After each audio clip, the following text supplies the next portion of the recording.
America అసలు వ్యూహాన్నే ఎవరు అర్థం చేసుకోవట్లేదేమో అనిపిస్తోంది. ఇరాన్ మీద దాడి అమెరికాకి లెక్క కాదు. ఇజ్రాయెల్‌కి అవసరం. ఎందుకంటే ఇజ్రాయెల్ అస్తిత్వానికి ఇరాన్ ప్రమాదం. Death to Iran, death to America చెప్పింది కాబట్టి. ప్లస్ అణుబాంబులు తయారు చేస్తే ఉగ్రవాదులకి ఇస్తారు అన్నటువంటి దాంట్లో ఉగ్రవాదులకి ఇవ్వగానే ఫస్ట్ ఏసేది ఇజ్రాయెల్ మీదనే కాబట్టి అది దాడి చేసిందంటే ఒకటి. కానీ అమెరికా వ్యూహం ఇజ్రాయెల్‌ని అడ్డుపెట్టుకొని మరొక రకంగా కనబడుతోంది.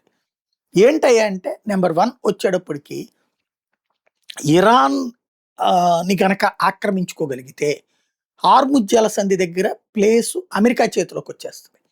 ఆ ప్లేస్ అమెరికా చేతిలోకొచ్చేస్తే అటు నుంచినే జపాన్‌కి కావచ్చు, కొరియాకి కావచ్చు, చైనాకి కావచ్చు, భారత్‌కి కావచ్చు కీలకం. గల్ఫ్ దేశాలు కూడా డాలర్‌ని పక్కన పెట్టి వెళ్ళే ధైర్యం చెయ్యవు. బ్రిక్స్ కరెన్సీని తెద్దామనుకుంటున్నటువంటి చైనాకి పీక నులమటం ఇక్కడ.